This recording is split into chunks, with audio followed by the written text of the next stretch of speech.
Yes, here we go. This is your bus home on the Boys on the Bus podcast. Celtic 3, Rangers 1. Celtic are through to the final of the Scottish League Cup. Martin O'Neill is driving his Ferrari through the streets of Glasgow, doing as he wants. He went out for a loaf last Monday, and now he's just steered Celtic into the title race and into the League Cup final. Phil, I'm joined by Phil here, the gaffer, and we may be joined at some point by my normal co-host, Liam. Phil, how are you? Absolutely buzzing, mate. Delighted. Had a bit of nerves going into that game. I said on Friday night I had a feeling we'd have to dig deep and it'll go through extra time, and it did play out that way, but that 2-goal cushion is huge, man. The whole time it was a 1-goal cushion throughout the 90. You're just never comfortable. All the chances missed, we'll obviously talk about it, and they obviously get a lifeline, but once we got that second goal cushion, they'd make it 3-1. It was like, okay, we can breathe a wee bit easy now. But on reflection, say, well, we're going to talk about all the ins and outs of the game. It was 3-1 going on about 6 or 7, mate, and that's not even hyperbole. That's not just being overconfident or anything. We thoroughly deserved that, and it's a nice change, Terry, to see Celtic turn up for a big game in 2025, because it was getting quite depressing in these must-win games, mate. Yeah, I'll give you my sort of opening summary. I thoroughly enjoyed the match. I thoroughly enjoyed the last 2 matches. I hadn't enjoyed very much this season up until then. I mean, at the end of the day, as a Celtic supporter, I want to watch the game and I want to enjoy it. I don't think we'll win every single game. I know we won't win every single game. I don't expect us to win every single game. But I want to just watch the team and enjoy the performance. And that's been missing far too often over the last 3 months.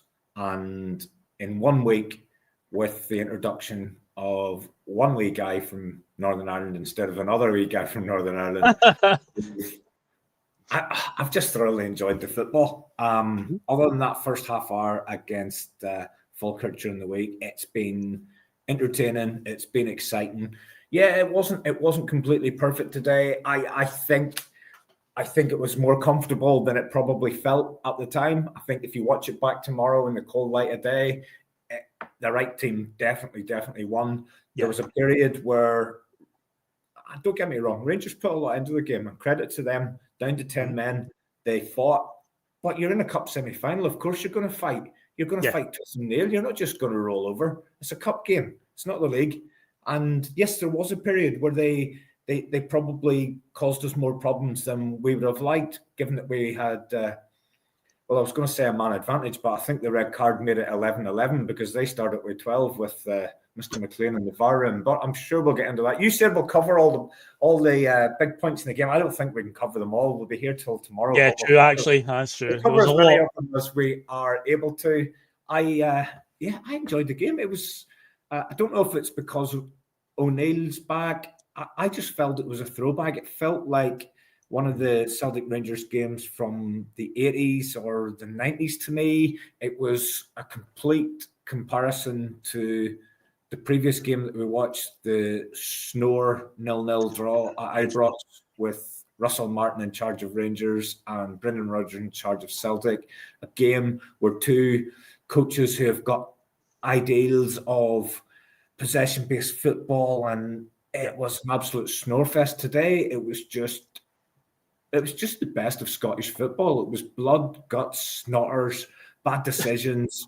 It was everything that I fell in love with when I was a wee lad in Scottish football, and I just thoroughly enjoyed the game, and I'm so happy that we come out on top.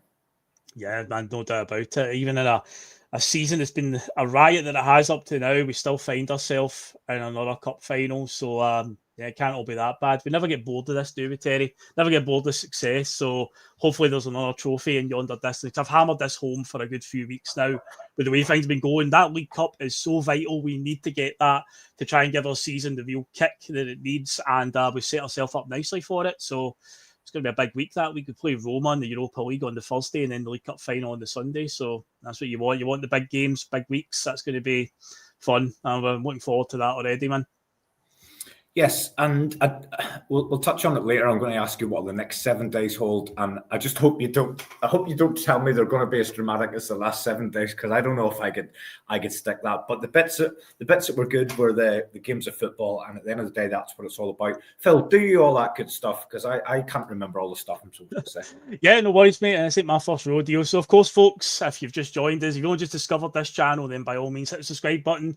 Help us out there. We passed 1,000 subscribers earlier in the week. So thanks to everybody on the bus team for making it happen with the contributions they've done. And thanks everyone so far who's subscribed. We appreciate it massively. Said it on Friday night, and I'll keep saying it. So we're so happy to get to 1,000. But why stop there? Ange Postecoglou once said, we don't stop. So there's always another milestone further down the road. So hit the subscribe button if you discovered us tonight and like the cut of our jib. Hit the like button, of course. Hit the like button because we beat Rangers first and foremost. But also that helps us out with the traction and the algorithm on YouTube, because YouTube likes interactive channels. It will always publish or push an interactive channel more. So by all means, that helps us. Become a Boys in the Bus member. Danish did that earlier on. I had it up on the screen earlier. There it is there. Yeah, for $1.99 a month, all our content will always be free on YouTube. It'll never be behind a paywall or Patreon, but you do get a nice little virtual Celtic scarf next to your name to show that you are a member on this bus. And share the link of the channel far and wide. If you happen to see it on Twitter, getting tweeted out about a show, then retweet it to spread awareness. And of course, if you do enjoy audio content, you like to catch up via audio, maybe you're out walking the dog or something, or whatnot, you want it in your ear, then we have got a link to our SoundCloud website in the description below. And with all that said and done, good stuff is done. Let's get into more good stuff though, Terry. Let's get into the game, mate. Well, how am I supposed to remember all that, Phil? I'm nearly 50 years of age, and I'm supposed to remember all that stuff. 1,000 subscribers. We're still very small. We're still in our embryonic stage, but this channel is going places. What's the? Are we just 2,000, or do you lift the target to 5,000? Where do you go from 1,000? There is no target now. The sky is the limit. We just keep on going. We keep on going. 1,000 is the first milestone. I don't know. I need to study all the YouTube milestones. I think you get a nice wee plaque from YouTube at 10,000 subscribers. So we're still a wee way off that. We're still a long way off that. I think it's 10,000. You get a nice wee silver plaque sent to you. So, but yeah, still a long way to go there. Do you know what I've been thinking, Phil? And you don't need to worry about me going anywhere in the short term. But see the wee the one Celtic fans view. See wee Barry out in Spain. I think that might be me. I'm thinking when I retire, I'm thinking I'm going to move out to Spain, and I think I'll set up a wee channel. I'll just do what Baz does. I'll go on for half an hour in the morning and half an hour every evening, and just get a few quid in to top up my pension on the old YouTube. But anyway, you did a good solo show through the week, Terry, and I'll say it here. The nerves, honestly, see the nerves and the stress of that, man. I knew you would be watching it back, and I knew if I messed up once, I'd probably be off the show. But I was You're making me sound really harsh. No, I thought you did a fantastic job, mate. You did brilliant. I was watching it in the background. I came in midway through the show on Wednesday night and just left you to it. I just sat in the background in case your connection went kaput and I could jump on, but I didn't need to because you did. I said to the guys, I'm only going to do 20 minutes, and then I talked shite for about 20 minutes before I even went into the. Or should I say, I was talking bollocks, as Martin would say. And then I kept saying to the guys, keep me going with the comments, and then I kept forgetting I haven't written the comments here for 20 minutes. The comments. It happens all the time, mate. That's the world of fan media. It just flows in. So yeah, if they give something good to talk about, which they have obviously, then it just flies in a lot easier, mate. Let's get a bit of structure to this, Phil. So we will start with I'm hoping I'm picking the right line up here. There we go. Yes. You didn't see me the other night, right? I need somebody to help me. You might know. I don't.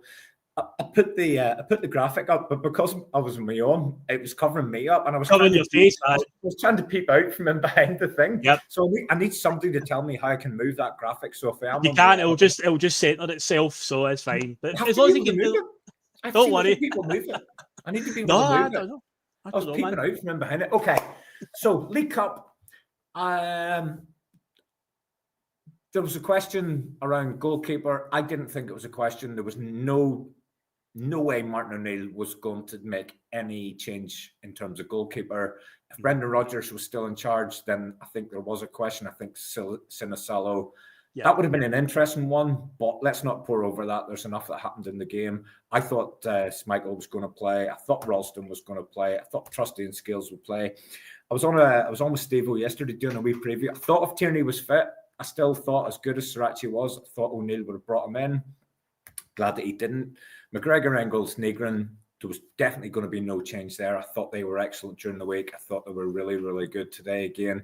Negrin, he's just going to be one of those ones. He's going to be frustrating. His timing of his runs, his picking up of really key positions, absolutely brilliant. Finishing, if he could finish, he wouldn't be with us. So there's something to work on with him. Tanecki on the left. Then the bit where I think there was a bit of a question mark was, did Johnny Kenny keep his place? Did James Forrest keep his place? Was Dyson Maida fit enough to start? I felt if Maida was fit to start, he had to play. Yep. And that turned out to be the case. The only question mark then was, did he play instead of Forrest? Did he play instead of Kenny? Brendan Rodgers, just so used to saying the same thing. Martin O'Neill decided he was keeping Johnny Kenny in. I think Martin, I genuinely think he'll have looked at this as a 120-minute game. If you get it done in 90, then brilliant. If you don't, it's a 120-minute game, and you're probably looking at James for 60 minutes. So I think it was a good decision to keep him on the bench. And didn't he do so well whenever he came on? Lineup then was outstanding when he came on. No real shocks for me in terms of lineup. What was your thoughts? No real shocks for myself neither. On Friday night, I had a bit back and forth with some of the chat talking about Johnny Kenny, because to me, I'm like, I know he get the 2 goals against Falkirk, but I was all on get Maeda in there however you can through the middle. Fair play, Johnny Kenny. Obviously, he scored his goal today, fair enough, and it all worked out in the end. But initially, when I saw that, I was like, I don't know, Maeda through the middle maybe, because on the right, he's not really that comfortable there. But I say all's well that ends well on that one. But in terms of the rest of the team, nothing really shocked me there. The Schmeichel Sinisalo thing, I did ponder that one on Friday night, but again, if Rodgers was still here, then maybe. But it was win at all costs really, and Martin O'Neill and Maloney were always going to go with Schmeichel in this case. So that didn't shock me. Ralston or Donovan was the only other thing. Ralston was going to get the nod just because of the experience. And yeah, everything else just fell into place. Sriracha, I was calling for on Friday night. I just said for the energy that he's got right now. He's probably the option. He shuts down that right hand side. Tavernier was the one that was playing it wide right. I was struggling on Friday night to remember who plays as Rangers right forward, but the answer is they don't actually play a right side forward. They were playing 5 across the middle, and Tavernier was playing as a right midfielder. So, but Tavernier does always deliver a good ball into the box. I find that as much as he's got defensive deficiencies, and we slag him off a lot for how he struggles against some of our players, he can always deliver a good ball. So in my mind on Friday, I was like, we need somebody that will be fast, can shut them down. Sriracha has obviously looked really sharp. Tierney's still getting there, but Tierney does come on. He looked good when he came on. Obviously, it was less time on the park, and he did get an assist in the end as well, because that does count as that. So it all fell nicely into play, and Martin O'Neill got it bang on in the end. When you look at the way it all panned out, and the team selection was exactly what it needed to be, Terry. Don't want to focus too much on the Rangers lineup or their approach, but I was happy when I seen the lineup and there was no Gassama, because he kind of feels like their version of Tanecki, albeit Tanecki probably picked today to have his least effective day for Celtic. But that wee guy's a live wire. He caused us trouble when he came on. Happy that he wasn't in the team. It felt more of a back 5 than a back 3 whenever the 2 wide guys are both out and out fullbacks. So I kind of felt we would have most of the ball, which transpired to be the case at certainly when it was 12 against 11. We'll get into all that. I'm gonna just focus very quickly on Kasper Schmeichel. I called him a clown. And I think fair's fair. I thought there were key moments in today's game where he pulled out excellent saves, and I have to hand it to him. I don't take back any of the comments. The night that I called him a clown, he played like a clown, but today he played like a proper experienced international goalkeeper, and he was key. He spread himself for a save whenever it was 1-0. and he made Raskin, another. once it was Raskin was through. I thought he was good, and credit where credit is due. Top performance from him. So let's go through, Phil. Let's try and go through the sort of the key moments of the game. There's so many incidents in this game that you could focus on. I was when I was on with Steve and those guys, I said I think chaos could be the right environment for us to get the right result. We were kind of chewing the fat yesterday what we thought the game would play out like, and we predicted red card, we predicted penalty kick, we predicted loads of chances and mistakes and all sorts, everything that the game kind of played out. But Celtic take the lead on the 18th minute, or so we thought.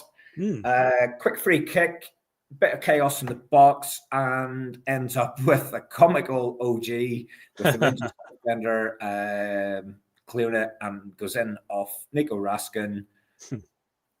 I need somebody to tell me why that's not a goal. It looked very, very close. It's one of those ones, if it is offside, it is the smallest of margins where they put the lines up on the screen. The commentator said, I'd like to see that with the lines, and a minute later, the ball not playing, they put it on the screen. Yeah, but see the angle you got the lines. The angle was the great, was it? No, because the first replay they showed, I originally thought they're going to look at this VR, and that was the best angle. It was straight across. But the angle that they gave was like an isometric one, where it was like coming from diagonally, and it was like, don't know about that. The thing that annoyed me the most about that, other than the fact of goal disallowed, I think it's the first time we've ever prospered for taking a quick free kick. The amount of times we take quick free kicks and do nothing with it, we actually took a quick one, totally left Rangers flat-footed, and we end up putting it in the net. Sorry, Raskin puts it in the net for us, and and when the initial free kick is taken, Maeda is offside. Is he deemed to be an attacking? Is he deemed to be interfering because he's involved in the attacking phase at that point? But he does step back into line just before Reegan touches it, and then it is minuscule. No. So we need to see a better angle. Needs a better angle than that, mate. When Premier Sports give you the bang on the line view of that, he's onside when Reegan touches it. Yeah. Nobody will tell me any different. Somebody will have to show me how that's offside. You don't show me something that's coming from like the corner flag where you can't make a judgment on it. Yeah, absolutely no way. And I mean, when the commentator and the co-commentator, when they I don't know if it's the same with Premier Sports. I assume it is. They can hear what's going on, and both of those guys, when they seen the still of when Reegan moves the ball to Maeda, he is onside, and I will watch with interest. I will Willie watch with interest whenever Willie's program comes round. Willie, Colm. I love watching Willie. I want him to explain to me why that's not a mistake by the VAR. Yeah, that will be an interesting one. But one of those ones that will put his hands up and say, yeah, we got that wrong, we'll learn from it. That seems to always be the line that he toes out whenever they do get round to saying, oh yeah, we got that wrong, we'll learn from it. No, it's this. Come on, man! We need to see these are the factual ones. These are the factual ones. I think there's more decisions in the game that his next program will probably be all about this one game. One game, aye. But this one's supposed to be factual. And we see nothing as the armchair supporter. We see nothing that tells us that was offside because we seen something from an angle that doesn't tell you anything at all. Yeah, and ironically, the first angle that they did show looked fine. Why not use that? But they didn't. So they've obviously used that other angle for a reason because they can kind of justify it. So that's my feeling. That's my cynical feeling on it. Well, yeah, instead of showing the most obvious angle, which was perfect on the first replay, why have you gone for this weird diagonal one? It's like, I don't know. They try to hide something there. So, yeah, it was very, very, very tight in the end. And, yeah, we've been ripped off of a Nico Raskin own goal. Because I know many a Celtic fan, I know our Conor in particular would have loved that because he gets really wound up by that Raskin. He really lets him get under his skin whenever he's talking about him. And I'm like just a wee naff, just ignore him. But anyway, it would have been quite good to see the egg on the face of Raskin if that had gone in and been officially awarded as an own goal because couldn't happen to a nicer guy. Remember the final last year, his header through to Dyson Maeda for the second goal. Remember it was Raskin heading it through to him in the middle of the park. So he's got a wee habit of helping us out from time to time, it seems, despite he tries to wind us up all the time. I'm just glad he didn't score a header against us from a free kick or a corner, because I don't think I can take any more of them. Anyway, we didn't let that annoy us. We didn't let that get us down. We did take the lead on the 25th minute. This time it was for real. Set piece, corner kick, Arnie Engels, excellent delivery, and this man, Johnny Kenny, rises to score his third goal in 4 or 5 days. Mm-hmm. Excellent header, excellent goal. Set pieces are coming back into fashion, Phil. I seen a stat yesterday. If all set pieces were taken out of the EPL, all set piece goals were removed from the EPL this season, Arsenal would be roughly about mid-table. Top. They're the best at it by a mile. Yeah, absolutely amazing. And I don't think, it's not even about thinking, I know Celtic do not score enough goals from set pieces. Yeah. Here's a question: when was the last direct free kick that we scored? Honestly, don't know. We've had a couple of headers. We've had a few goals from corners and free kicks recently, but not enough. Yeah. Free kicks, as I say, they're coming back into fashion. I think we've got a guy, by and large, he's got the odd one that doesn't get off the ground. By and large, he's got a great delivery, Arnie Engels, and it's an excellent delivery. And Johnny Kenny does what all good strikers should do. He's up, he gets free of his man, and he powers a header into the net. Excellent goal. Fantastic goal, fantastic header. Yeah, just glancing header, gets in front of his man. Perfect delivery. And yeah, that's since the Sturham Graz game last week, because we get 2 goals off of corners there. One was more a short corner with a bit of set play involved. The other one was more direct, but that's 3 goals in the space of about 10 days or something that have came from a set play. So yeah, maybe we are actually starting to make use of them, because Engels, the two of them do like to rotate with taking the corners, but Engels has shown he has got good delivery there. It's just getting the consistency with Engels since he joined. We get these wee flashes, these moments where he can do that, a great pass here and there, and it's like they just need to just get out of him, because the amount of low blocks we play against Terry on a weekly basis, you're going to need to be good at set pieces sometimes to break these teams down, because you can't get through them in open play. So if Engels can find that confidence and the consistency in the delivery like that today, then we're on to a winner there with that one. But it was a great delivery in, and the header from Johnny Kenny. And yeah, fair play. He proved me wrong. So on Friday night, I was like, no, I can't start Johnny Kenny. I don't care that he scored 2 against Falkirk. No, man. Yeah. Took his chance. He's wrote himself into the history books. He really has. Because my thinking was this: a week ago, he played against Hearts and fans were losing their minds. Like, can't believe we're playing fucking Johnny Kenny. But he scores 2 goals against Falkirk, and now suddenly, Johnny Kenny's amazing. And I was like, I don't know, man. He's kind of really flip-flop that, but fair play. He took his chance today, and I say he's written himself into the history books, man, with that goal today. I imagine Martin O'Neill has made Johnny Kenny feel 10 foot tall. Yeah. I genuinely do. So I'm going to ask you a question. I'm going to put you on the spot. If the last 7 days, if we just wipe it out, it's a dream, it didn't happen, and Brendan Rodgers manages Celtic against Falkirk and against Rangers, are we sitting here having had a comfortable league victory and in the final of the League Cup? Honestly, do you think that would be the outcome? No. We might have scraped through against Falkirk. We might have scraped through. I don't think we win today's game. Haven't watched it. If Rangers played to the level they played with 12 or 11 or whatever, and Brendan Rodgers was still in charge of us, I struggle to see us winning that game today. And I'm gonna fast forward to who's the commentator? Is it Rory Hamilton? Rory Hamilton and Michael Stewart were on commentary today. Rory Hamilton. So he gave a quote, and I've wrote it down. I'm going to have to read it because I couldn't remember it. We've seen it all across this Celtic team today. A hunger, a drive, an intensity that has been absent. Yes. Now, the previous manager, his buzzword was intensity. Every single interview, every single press conference, my wife and me used to play bingo as to when he would say the word intensity and mentality and tenacity and all the pish that he used to spout, all the words, it was just words. And when you watched the team, you didn't see any of it at all. Mm-hmm. in the last 2 games, we've seen great intensity. I know. So the irony of it, the guy that talked about intensity the whole time, he's gone, and then you see the intensity that he talked about, but you never see him when he was there. And you used a word there when you used the word direct. And again, I've talked about set pieces becoming fashionable. Direct football is becoming fashionable. That's not to be confused with long ball game. Direct football is getting the ball forward quicker. That doesn't mean it's a long punt. That just means it's a longer pass than a 2-yard, 3-yard, 4-yard pass. Centre back, goalkeeper, centre back, goalkeeper, centre back, left back, right back, centre back, goalkeeper. All that pish.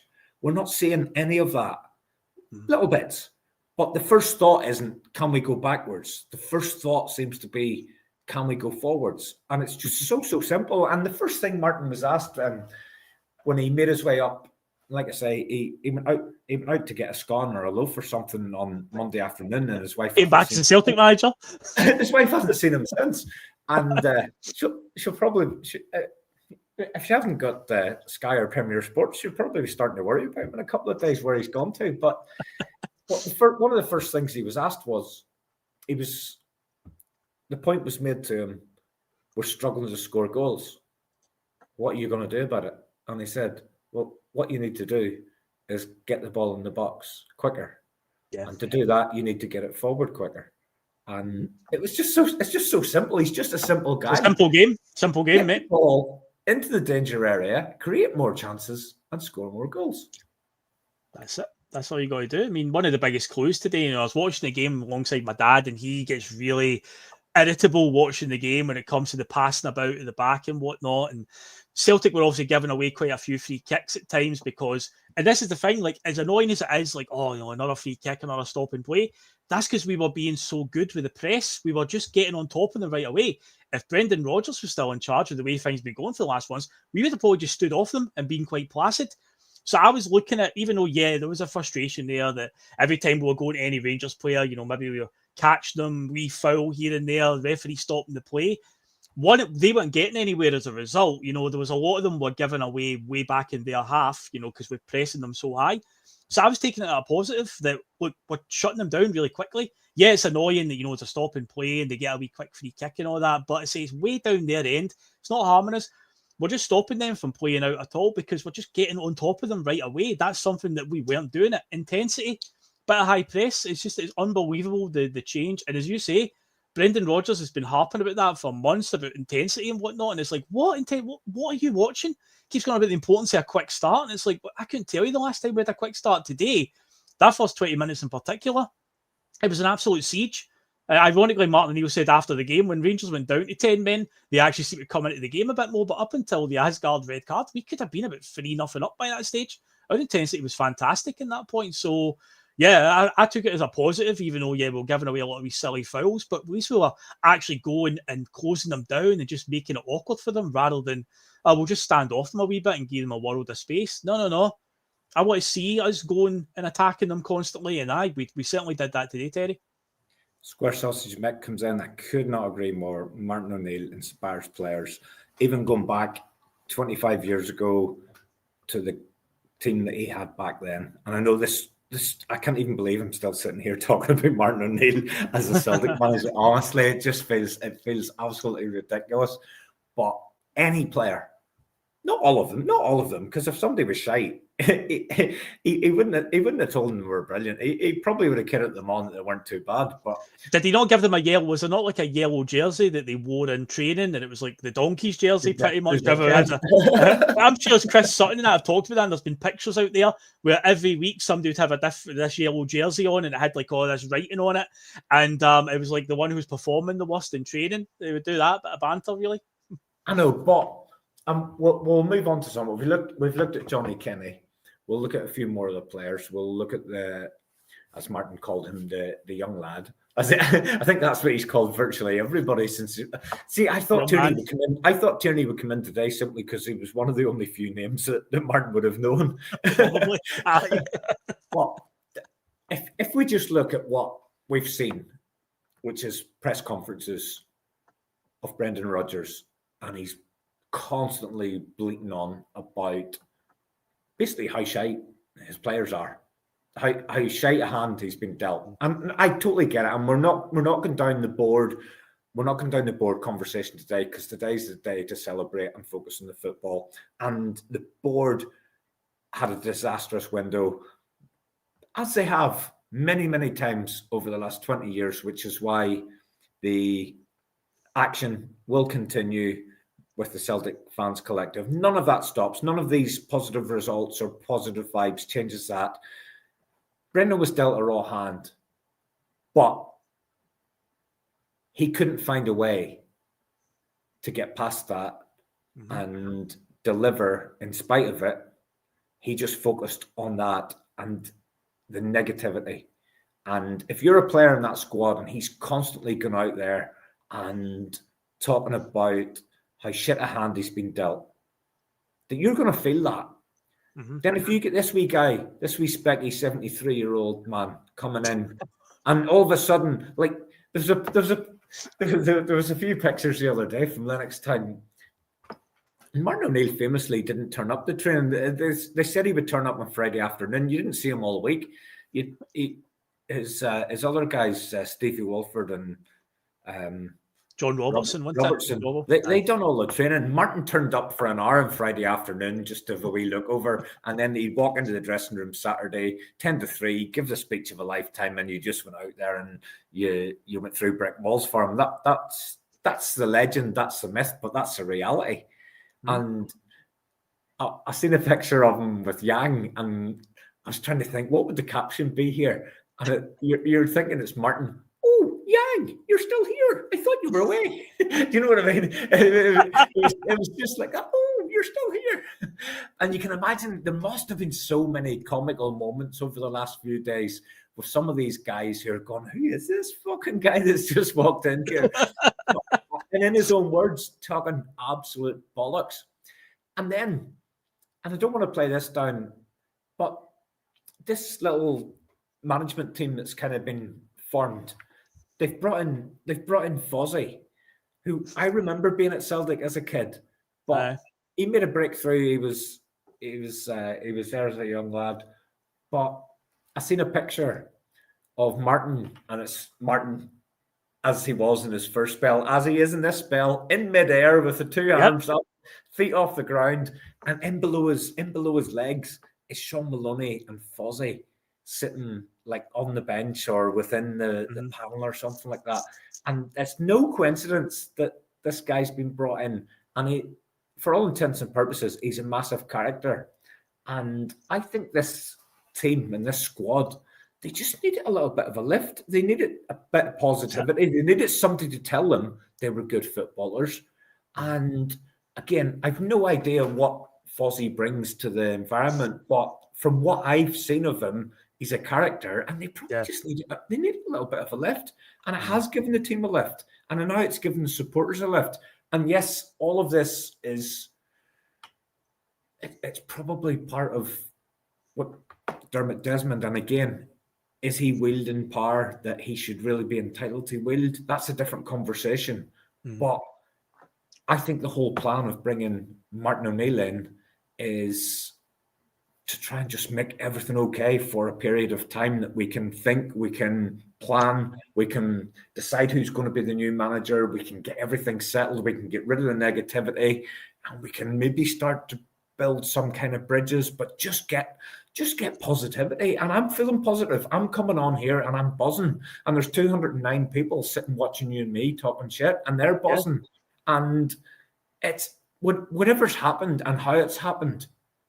And another part of me thinks as well, and I'm going off in so many tangents here, given Desmond's statement last Monday night, if what he's saying is right, and I think some of it will be right, whether you agree with whether he should have done that statement, and whether you agree if Dermot Desmond should be able to put out a statement on Celtic-headed paper or not, that's another argument. But what's undoubtable is that there was a massive problem and a massive negativity. And somehow we're sitting here a week later we've won 2 very, very important games, and we're reasonably buzzing about the football, and we're positive. We're thinking positive again. So something good's come out of it, despite probably so many things going wrong that you didn't really want to happen. Yeah, I think a few weeks ago, it was after the Dundee game. I think we were on another miserable day, and we talked about something has to change. And at the time, we were obviously saying it's probably going to end up being like Sean Maloney taking over on a caretaker base. But even you said at the time, look, I think we just need a different voice in there. We really do, and I think that's generally what's happened. Obviously, he's came with Martin O'Neill as well. It's obviously Maloney will be in charge of doing all the tactics and whatnot, but O'Neill is that voice. He's the statesman, the figurehead, and he inspires. He does inspire, and I think that's just all they've needed, because this is literally the same collection of players that just a few weeks ago were meekly losing to Dundee and getting rolled over by Hearts. And look at the difference in just the way they played. It's the same collection of players. Yeah, it's not perfect. There's still some flaws there, but now you feel a wee bit better that we can get through to January, and there has to be action in January. There has to be some serious movement. This is like, I mean, everything that's happened. Surely the board cannot look at it and go, oh, this group of players through to the end of the season. There still is some work needing done, but for the time being, we seem to be stabilising a wee bit.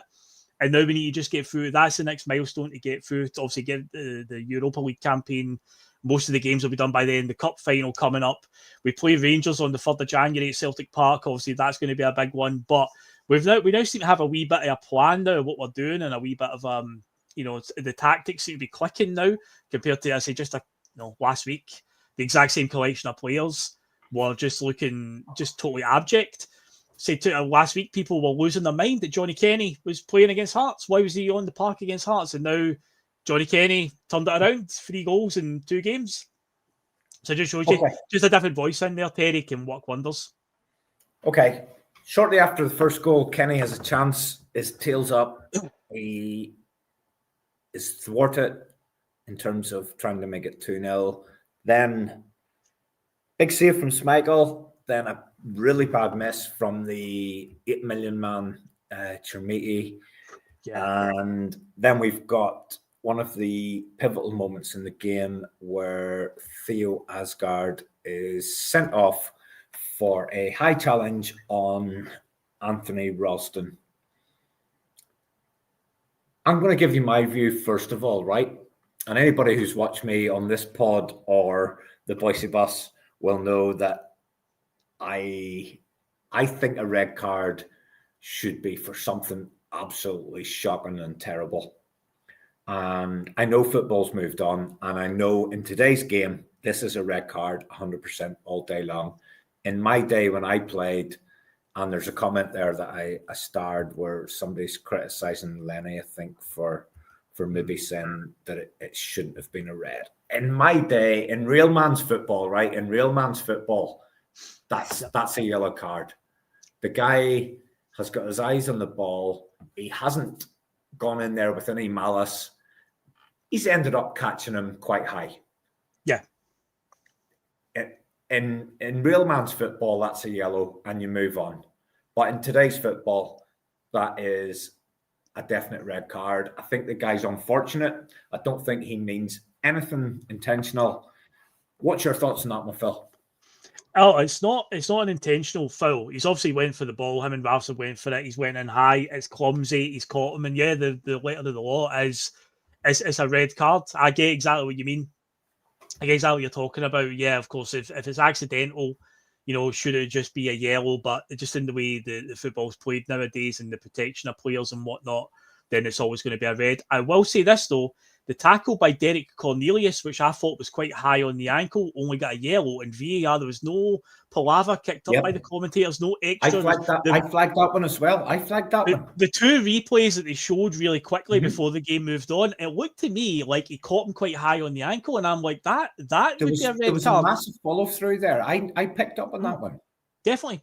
So it was a red card for Asgard, but I think that the Cornelius one could have been looked at as well. But for some reason, VAR did apparently have a look and just deemed that a yellow was fine. I don't know, man. I need to see more replays of that. It looked really reckless, that one. Yeah, I'm not bigging up any.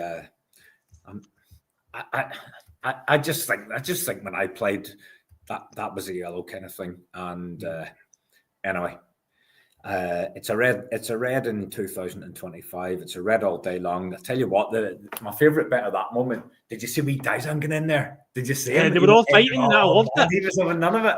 See when commentators say things like, "Oh, these are the things you hate to see." No, we love to see this. We love to see a bit of handbags. Come on, man. This is what the game's missing. You know, it's good to see Celtic players in particular. This is a wee guy, right? Who, for all intents and purposes, was promised a move. He's had the season of all seasons last year. He's come over from Japan. He's gave us 200% every single game. If he had got a move to the EPL or any of the other big leagues, I don't think there's one Celtic fan would have begrudged him it, because of all the players, he has gave every single ounce that he has got for the Celtic Football Club. He's been promised a move. He's been messed about by McNick and all the other incompetents. And his form this season has been nowhere near his form of last season. And his demeanour has been questioned. His, dare I say it, effort has been questioned. Mm-hmm. I loved his reaction to that, because that told me he absolutely 100% cares. And I honestly think someone like Martin O'Neill with wee Dyson, and Martin O'Neill will know about Dyson Maeda, and he will have seen him. Any Celtic game Martin's watched, either as a pundit or a supporter or as someone just sitting watching a game, he will know all about Dyson Maeda. And I think he was desperate to get that wee guy in the pitch today, no matter what. I felt he talked about the sports science guy saying he was only allowed to play 33 minutes during the week or something. And I don't think sports science existed the last time Martin was managing. But I thought he would want to get him in the pitch. And I was just, and do you know what, Phil? See if he goes in January, it goes my blessing. 1,000,000%. He's given us every bit of sweat he's got. But I loved his reaction, because he's just gone in there and basically said, "You ain't doing that to a teammate of mine." That's it. We've said that about the Celtic team for a while now, going back a few years. That lack of, whenever we do have a bit of bother, we like a bad foul or something, very few of our players really, crowd the opposition players or crowd the referee or nothing like that. Just sticking up for their teammate. Alistair Johnson's quite good at it, but he's literally one man. But today, they were proper, like they were up for the fight. And again, that made me feel better as well, because how abject have we been this season? But when you see that, you're like, something's different today. It's the exact same group of players that's been playing for the last few weeks under Brendan, and just wee things like that, you just feel a bit better watching it right away. Like, yeah, something's different here. They're up for this today. They're up for the fight, because too many games against Rangers in this calendar year, we have just been bullied. The game at Celtic Park earlier in the year, 3-2, where they beat us. They were just dead physical with us and we didn't match it. They battered us in the game back in January. So it's like, no, we looked up for the fight today. And that moment there in particular showed that, man. Right, let's move from a red card, Phil, to a yellow card. Where is he? This guy. The man of the match. Austin Trusty. I'll let you go first this time, and then I'll share my view. I think yellow was right, and that's not just because I'm a Celtic fan, but there is also no need to put his foot out there, because he's kind of given the referee and VAR an option, a chance. It did seem, because at the time in Hampden real time, it moved so quickly. You're like, what are they moaning about? Like Raskin over right away, being annoying, being yaff as usual. So what's he whinging about now? But then you see the replay, and he's followed in there. Now, maybe he's thinking that Butland's going to drop the ball. It could happen. I mean, Butland fumbled a few today, to be honest, and he's got a track record of fumbling the ball right to our strikers and our players right in front of goal at Hampden. So obviously, he's maybe put his foot out in preparation for that. But yeah, he does obviously connect with his head. And like, again, you're talking about the Asgard one in 2025 in football, especially around head knocks and concussions and all that. You just don't know it.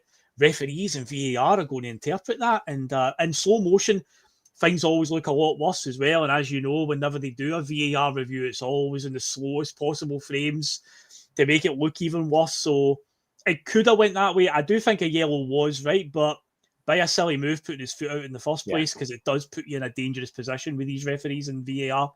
So I'm going to flip totally, right? Because I've just said that the Asgard one, I felt he was unlucky. And in today's game, it is definitely a red. But in today's game, I think Trusty gets sent off. And as much as I've said Stephen McLean, I felt he was trying to make things happen for Rangers. He's done us a favour there, because if he calls Nick Walsh over, Nick Walsh has to send Austin Trusty off. And Austin Trusty was the man of the match today. And I thought he was excellent. And I thought he's been really impressive since he came back in the game. And I think he looks good in a game where he has to defend his penalty box. I think that's his strength. And I think that's how sometimes we've looked at him and gone, who on earth decided to pull the trigger on 6 million for this guy? Because he doesn't always look comfortable in possession. He did actually today, and there was times he broke the lines and he looked okay. And I actually feel I feel quite settled with him. And if Carter Vickers is out for 5 months, which he is, I'm not too bothered as long as Trusty's there now. There was a chance today. Sorry to just cut across. There was a chance today in the first half that Trusty, because he broke forward and he kind of lost control of the ball, then closed it down, and it resulted in us going really close. I think it was the Maeda one early on where he could have took it a bit further, but he's hit it, Butland saved it. But that all came from Trusty charging forward, loses the ball, and then a bit of chaos breaks out in the middle with Trusty closed down, then the ball breaks into Maeda's path, I'm sure it was.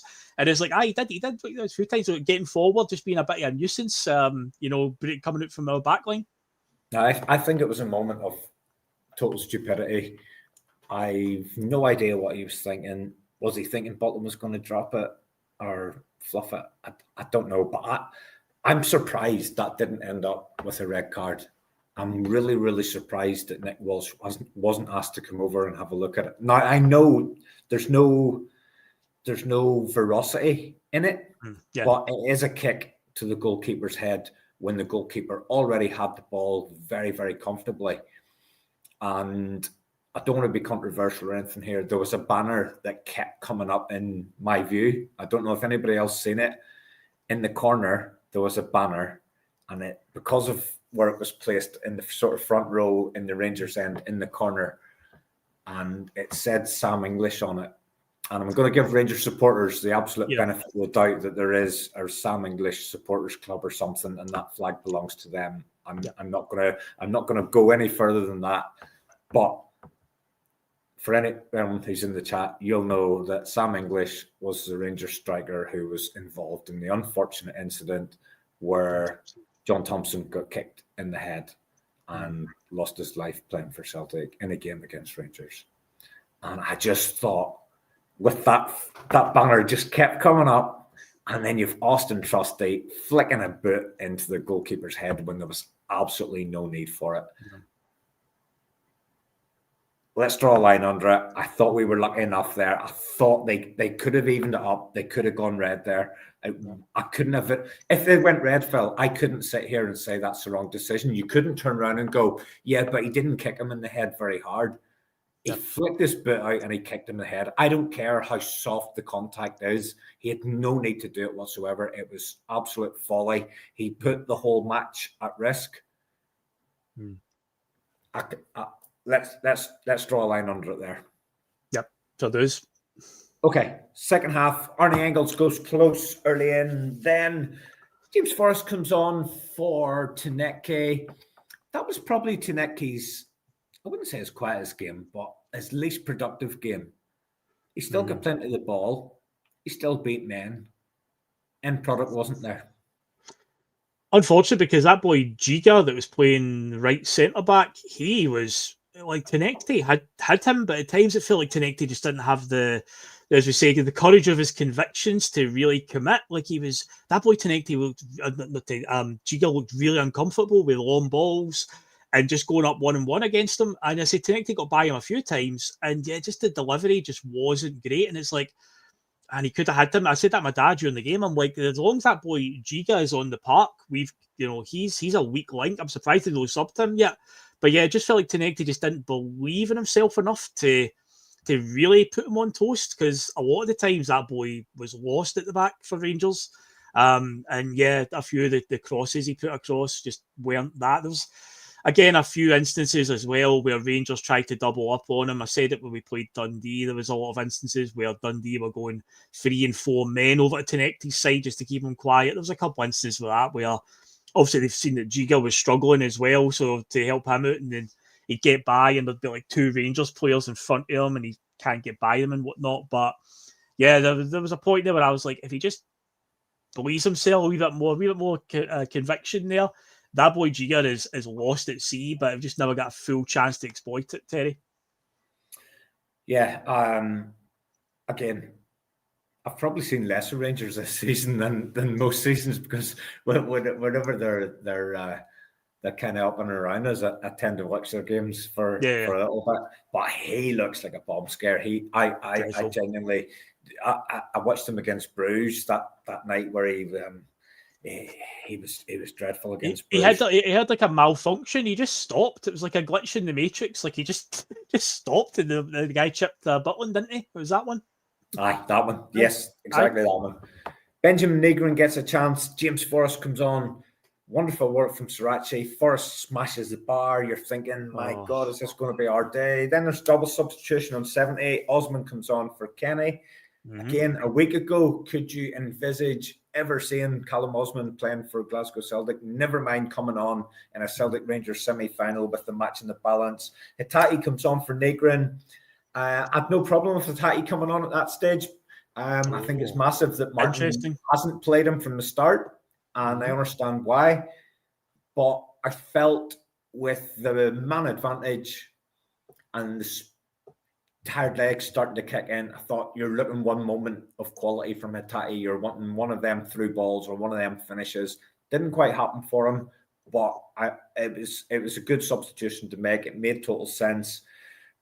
15 Teddy, minutes. Can I just give you my input on that? I wasn't keen on Hitati coming on because I think he gives the ball away too much, and with the game still in the balance at that point. With an extra man, Phil, I think risk reward. Yeah, I get what you mean, but to me, I was more, maybe I was too much in a Brendan Rodgers mindset, too conservative footballer mindset. I was like, the way this game's going, the chances we've missed, it's still in the balance. We just need to keep the ball essentially, and if they don't have it, they won't score. So to me, I was like, maybe McCown would have been a better option. I don't than Hitati, because Hitati just does too much risk there. There was one in particular, he went to ping one out to the right, and there was not even one of our players on the right hand side that just went straight out for a throw in, and it was like, what was that? So I had my worries because I say Hitati this season has been so erratic. So I was at that time, in that exact moment, I was like, I don't know if I'd have Hitati on at this stage. I'm worried he gives the ball away stupidly, totally needlessly, and we get hit on a counter attack or something. Funny enough, I did say, my dad started watching the match in the house. He's got a wee iPad, and I set him up with my Premier Sports. I logged in and set him on. And then he came up at the start of the second half, and he goes, "Oh, that thing froze on me." And then when I got to the end of extra time, he asked me to run down and unfreeze it and put him on because he didn't want to watch it with me because I was like a madman.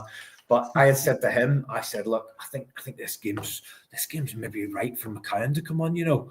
And I'm surprised we didn't see him. We didn't see him at any stage. But I have to say, I wasn't bothered. I wasn't bothered about Hitati coming on. I thought, yeah, it made sense to me. But I also felt it was a good game for McCown to come on. And it's an interesting one because he brought McCown on during the week, but he brought Hitati on the day. And you know, there's obviously the first thing Hitati did was give a square ball away in front of our box, Phil. Oh God, I know. That's why I worry about him. I think he takes too many risks at a time when we don't need to take risks right now. We're only a goal ahead in a semi-final. Just calm it down. So he always leaves me on tenterhooks essentially. Right, Phil, I'm going to give you a warning. At some point here, I'm going to need you to talk for about 15 seconds while I run to the toilet. But I'm okay. I'm okay just for a second or two. So, Liam Scales. Oh, yes. Sama is in on goal. Liam Scales is about 2 yards behind him. Liam Scales gets back and makes a wonderful tackle. Mm-hmm. It's a goal kick. Referee gives a corner. Cannot believe it. But again, it's all about moments. It's all about big moments in the big match. We've had big moments from Kasper Schmeichel. We've had a big moment, Johnny Kenny making the breakthrough. We've had big moment with the red card. We've had another big moment where Liam Scales makes a goal-saving challenge to thwart Gassama. And I will let you talk, and I will run to the toilet. No worries, mate. No worries at all. So the first thing that came in my mind, and I think some of the viewers will remember this, obviously, is a year ago. We played, obviously, the League Cup final against Rangers, the 3-each draw, and then it went to penalties. And Carter Vickers had a similar moment where he was left 4-on-1. Rangers breaking in the second half. I think the game was 1-each at that point. And he managed to get a last-ditch challenge in to stop, obviously, them going ahead in the game. And that right there today was William Scales needed that, I think. I've said a few times about Scales this season. He can be a whipping boy quite easily. And at times it can be justified. You know, he's far from perfect. But when it comes to the basics of defending, I don't think Scales has been terrible. He's just very weak when it comes to passing the ball out from the back. But first and foremost, he's a defender. And he's got to obviously, just clear his lines at times. But that today was miraculous. One of those, when it happens, you're like, I can't believe that just happened. Like, genuinely, you're like, William Scales, really? But no, it was a great last-ditch challenge. It probably should actually been a goal kick in the end. But regardless, that's not important. That was an amazing recovery. And Terry, while you're away, that I compared it to Carter Vickers in the cup final last season, the League Cup final, when Rangers were 4-on-1. And Carter Vickers was the only man back, and he got a last-ditch challenge in to stop the ball from coming across. That was a Carter Vickers moment for Scales today, I felt. I'm going to put him up again, Phil. I just love looking at this guy. Do you know what I mean? Aye, delighted for him, man. In terms of his story, he was put into a position where he never asked for this. It was injuries put him in a position where he had to play, and he's still here. So when it comes to passing out for the back, he's obviously weak at that, but he's a defender first and foremost. And is he good at the basics of defending? He is quite decent. He's one of our better performers this season. Compared to some of the other defenders around him, he's not done that much wrong in that sense.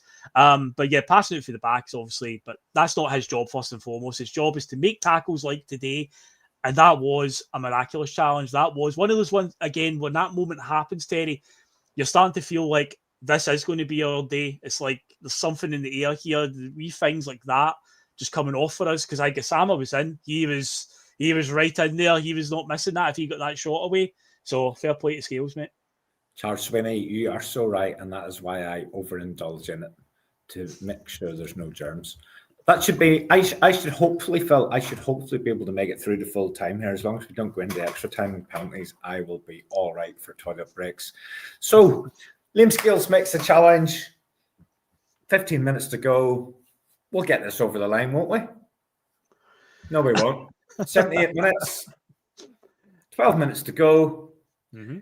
Nick Walsh, after a bit of a deliberation with himself or whoever's talking in his ear, points to the penalty spot. I'll go first this time.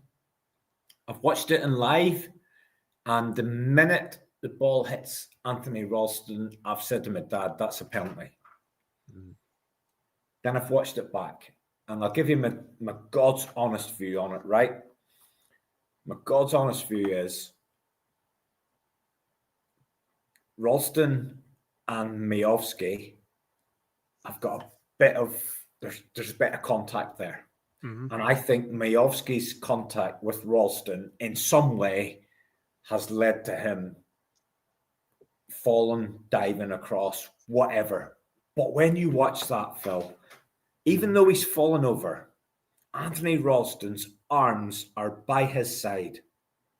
And in no era of football, be it 2025, 1925, 1965, that is not a penalty kick in any game of football in the world ever.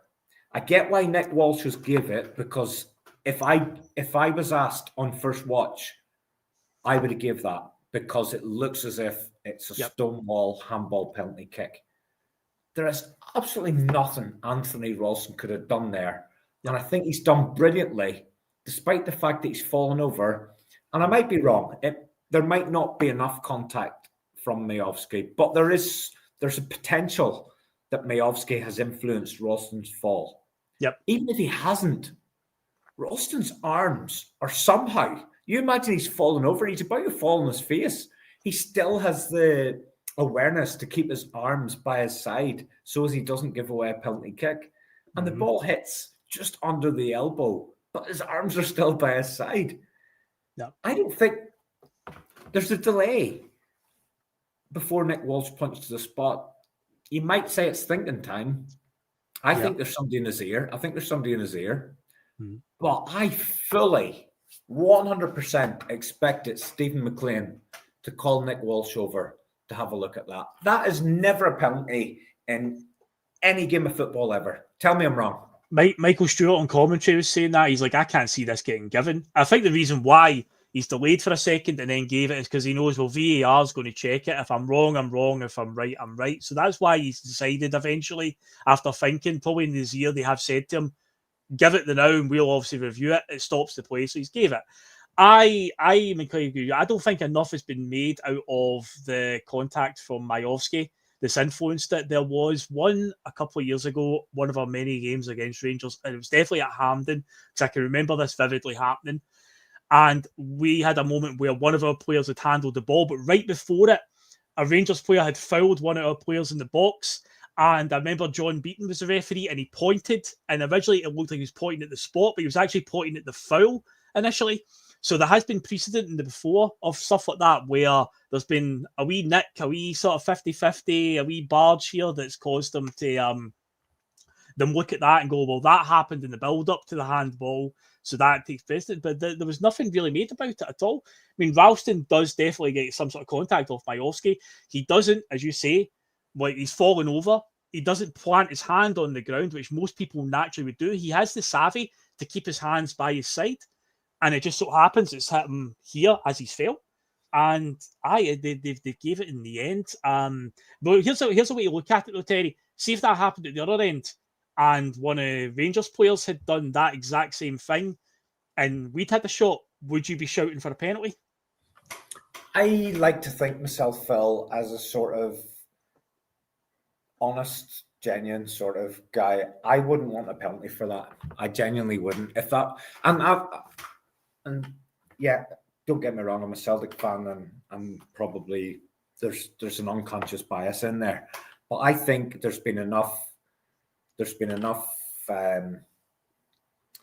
examples over my time coming on post matches where I have said, I think we got lucky there. I don't think that was the right decision. I mean, even look at the Asgard one. I mean, I'm sort of saying, if he wasn't sent off, I wouldn't have been too bothered about that. Do you know what I mean? So I think I can sit here and say with honesty and integrity that if that happened at the other end, first view I'd have called for it. Second view, I'm going, no, I don't want a penalty for that. I genuinely think I've sat enough times on shows with Bhoys and yourself and Liam and whoever else, and there's been enough times where we've got penalties and I've turned around and said, I don't want a penalty for that. I don't think that's right. And if that happened at the other end, I genuinely would be saying, I don't want a penalty for that. That's not right. If that was us against Rangers or us against Livy or us against anybody, if that scenario plays out, I don't want a penalty for that. That's not a penalty kick. Yeah, no, in the end, it was the only way they were probably going to get back in, because we were obviously containing them, even though they were getting a wee bit of foothold in the game. Typically, as the meme goes, penalty Rangers, so they ended up getting their lifeline anyway. But it did feel like there had been a wee bit there. I don't want to say they were dominant. I mean, it's far from that, but it felt like in that wee spell, we'd kind of lost a bit of control. I think you used the word earlier on about chaos. The game was descending a little bit into chaos. I think that's what they wanted. That was their best sort of option here because they had the man disadvantage. And it was getting a wee bit reckless at times and whatnot. But they found the way back in, of course, from the penalty spot. Yeah, and at that point, we're a little bit crestfallen. We're a little bit fearful. There's a bit of negativity. Probably we've had them down to 10 men since part of the first half and all the second half, and then there's a wee period where Rangers are probably 15 minutes, 20 minutes where Rangers have been on top, and the commentary team are giving them a lot of kudos for that. And fair enough. I'll give them the kudos as well. I thought Rangers dug in. I thought they played better when they were down to 10 or 11.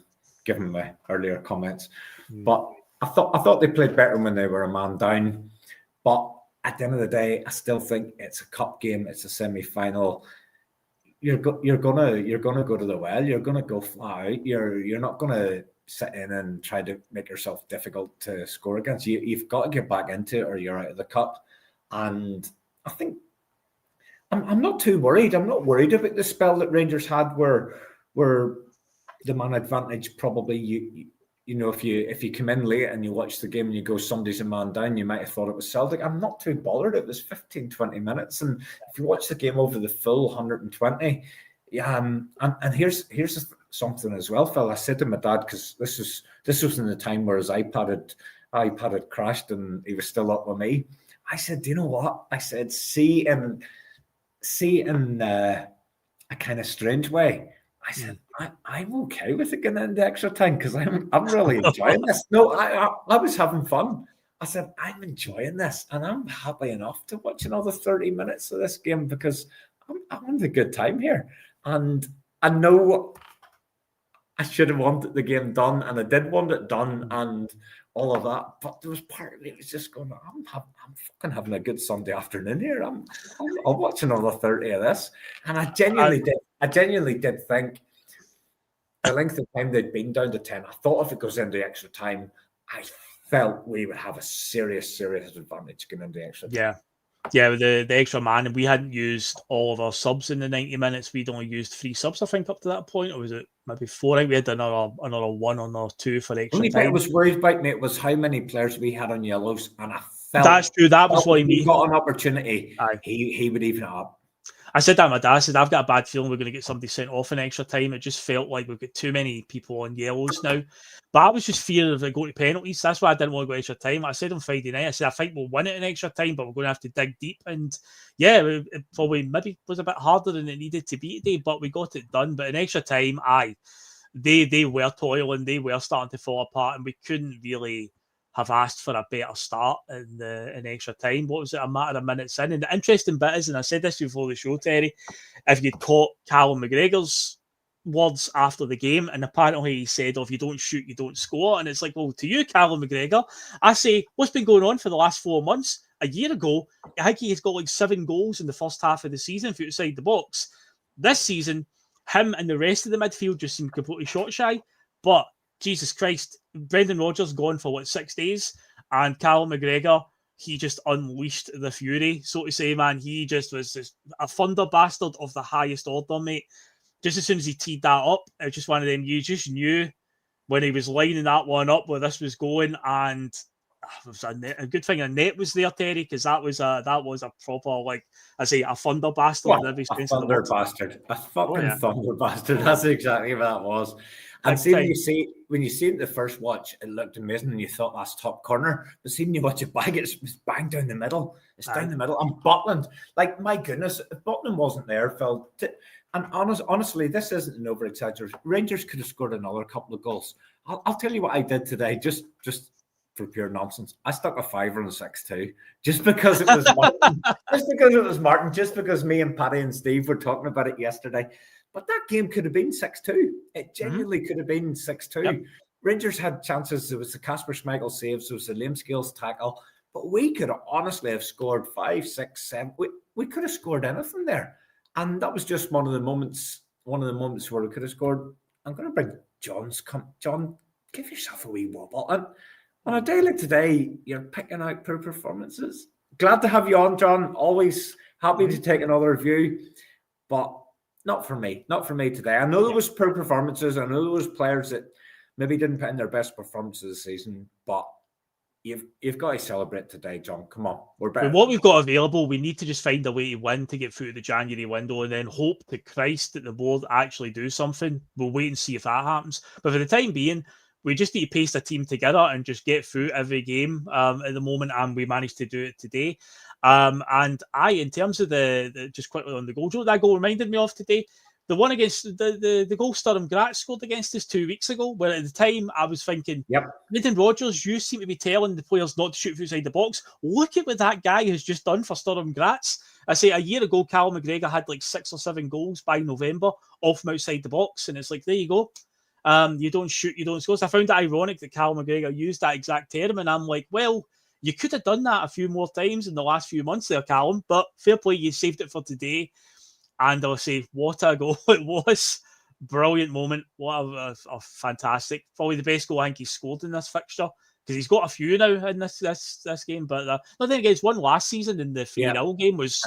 It was top corner. Yeah, St. that Mary's was. Parish Coatbridge, that happens to me very, very regularly. There is nothing wrong with that whatsoever. Ian Roy comes in, Walsh wants it to give us. I just thought we were one tackle away from going 10 against 10. Yep. I genuinely did. Yeah, I got that feeling. Phil, we'll play out the rest of the match, and then we will have a wee chat about what we think the next few days and weeks holds for us. That was 2-1. Kasper Schmeichel makes another great save. There's an Osman chance in there where he almost scores as well. I mean, for me, that Callum McGregor moment, what he done there with that one swing of his boot was he just exercised the demons of the Scottish Cup final, the penalty kick miss against Aberdeen. You could see it in him. You could see the emotion. You could see it all play out. See whenever the camera panned to him in the dugout, or not the dugout, fucking dugout, the tunnel for the game, he was so focused. There was a glint in his eye. He was like Clint Eastwood. He was like Clint Eastwood and Dirty Harry. He was up for it. He was just about to pull her out the 9mm and let her fly. That's what he done there. And I could watch that goal over and over and over again. And we've been told by lots and lots of Celtic fans, Callum McGregor is finished. He's done. He's useless. It's over. Callum McGregor's still a quality player. And Martin O'Neill picked him out specifically for praise during the week. Yes, it's Falkirk. Yes, we're at home. Yes, with all the elements in our favour. It's been a different Callum McGregor in the last couple of games as well. I think that comment I put up there from Mon the Tick Mick, the shackles are off. That's it. It's the same set of players, but just with a different voice in there, just telling them to do things just a wee bit differently, do things a bit more simply. Because whatever reason, it was just too convoluted in the last few weeks under Brendan, and Martin O'Neill has obviously realised how vital Callum McGregor is. Callum McGregor's not dropped off massively. It's just a case of the whole system has just been rotten for a while now, and he's been a victim of that. But yeah, it's obviously changed, and I say McGregor today, he looked, his general play all round was great and topped off by a fantastic goal. Again, he never ever hides, McGregor. You can never ever fault him for that. He always shows for the ball in all sorts of positions. He's always looking to get involved in every attack going forward and whatnot and be influential in some way. But I thought he was great today. And yeah, he's still got a lot to offer. As he gets older, we don't want a Scott Brown scenario where he's like 36 years old and he's still playing every single week. That obviously went against us. But, if he's managed well over the next couple of years, he's still got a lot to offer to the club. He's still a very valuable player. And a guy like Martin O'Neill right now, he'll know how to handle a player like Callum McGregor and get the best out of him. And it's already beginning to show in the first couple of games. But say what a feeling it was just to see any player shooting from outside the box. But that was a particularly sweet one today. I'd say the last memory he's got at Hampden is not a particularly good one with the missing the penalty in the shootout. So it's good that he's exercised some of the demons today. Guys, we're nearly 250 deep here. Give us a like, give us a subscribe, give us one of those virtual Celtic scarves that you can get for £2 a month or whatever the hell is. Scully has gifted 5 Boys in the Bus memberships. Thank you very much. Scully as well. Can somebody check in on Smell the Glove just to make sure he's okay, because he's talking a lot of nonsense there. Cheers, thank you, Smelling the Glove. So, last moment of the game that I want to touch on is the one that settled us all down. We were still nervous at 2-1 up. Anything can happen in a cup game. Callum Osman scores a goal to make it 3-1. This guy came in. He was, as far as I'm aware, he came second in the Premier League 2 Player of the Year awards last season. beaten to the major gong by one Jemai Simpson-Pusey, who we've yet to see, who I still think is good enough to play for Glasgow Celtic's first team, and hopefully we will see him at some point. Forget about the reasons why we haven't seen Callum Osman, Jemai Simpson-Pusey at the rest of the club signings. This young lad appeared on Wednesday night. He came on today at a crucial time in this game. I didn't see anything that tells me that this lad should have been so adrift to the first team. Great pace. Yes, he missed chances, but I'll tell you what, he got in the positions, and that goal that he scores, that is a proper centre forwards goal. A proper centre forwards goal. Kieran Tierney fires the ball. It's one of those ones. It's a shot come cross, cross come shot. Tierney just fires it into the danger area. And that young lad has got the presence of mind. He's in the right place, and he is able to get in front of the defender. That's a proper centre forwards goal. This kid's only 19. And if you listen to Brendan Rodgers, not talking about this lad specifically, but just talking about a batch of the players that were brought in during the summer, he's ostracised them. He has put them in a box, and they are over there. They're club signings, and I ain't picking them no matter what. But within a week of never seeing this lad get a sniff, he comes on and he scores what turns out to be the winner in a Glasgow Derby Cup semi-final. Take it away, Callum Osman. It's this proper fairy tale, isn't it? You know, Billy McNeil said years ago there's a real fairy tale story about Celtic, and that's just another one to add to the list, because I said on Friday night, when I was on with Liam, I talked about Osman because he featured against Falkirk, and the service wasn't great to him, but he had a bit of movement about him, and I watched him and I was like, he's definitely got a wee bit of pace, and he gets into good areas. There might be something here at this point. I think I said on Friday, I'm not saying he's going to be a world beater or anything, but watched him today. I think this boy's got a very, very bright future now. I'm going all in on this one. I think this boy is going to be a player. I think you look at what he did today now, other than the goal, there was two great moments. One where he pulled out, or he forced Jack Butland into a remarkable save. Great cross for Kieran Tierney from deep. And he gets a header on it, and it's going into that back post, and Butland has to get a fingertip to it. And the other one where he held it up really well, and he turned and hit it, and obviously Butland saved it, and then the rebounds came out, and Maeda couldn't get there in time. But that strength to hold the ball up against John Souttar, that's basically touch tight to him, and he just turns him, gets the shot away. Say Butland has pulled out a good save, and that goal, say absolute poacher's goal of the highest order. Tierney just smart enough to just drill it into a dangerous area. Goalkeepers do not like those low balls in around the sort of edge of the 6-yard area. They hate it because they don't know whether to go for it or whatnot. So it always leaves them in a predicament. He's just zipped it into the right place, and Osmond kept himself on side. There was never any doubt about that. He just got in there and nicked it. And I think McLaughlin P's comments, perfect Hooper-esque finish. It was a poacher's goal, something that we are lacking. So I am now. Is it Gary to Hooper in the yeah. Aye. So I think this boy has got a bright future. I think he will, if we keep on playing him and giving him the game time, I think this boy could be a special talent. Obviously, we've been debating about what's happened to Yamada, but this boy seems to be even further away than Yamada. But given that is only the second professional game he's played in, because he's only played in reserve leagues up to now, that's only the second professional game. So that's his first professional football goal, and it's against Rangers in a cup semi-final. Talk about becoming a made man. My God, I say you can't write fairy tales like that. That is a story and a half. I remember watching his interview, and in the summer when he got announced with Jerry McCulloch doing the usual generic sit-down interview with his usual 6 questions, and he was asked about what his goal celebration will be, and of course, I run in this for the last 4 or 5 months. He's nowhere to be seen. But he did know what he actually did today is his goal celebration. He says, I'll probably do something like just run towards him and just put the arms out, kind of like Jude Bellingham does. He did exactly that. He did that exact celebration. So in that moment, he still stuck to his guns about the celebration he said he was going to do. But for the last few months, you would have been like, he's not going to get anywhere near the team. And as you say, how can he be so far off being in that first team, given what he showed today and on Wednesday night against Falkirk, where you're like, this boy's got a wee bit of movement about him, a bit of energy, a bit of buzz. So I do think this boy has got a bright future if we manage him correctly and use him correctly. I think we could be seeing a lot of Callum Osman over the next few years.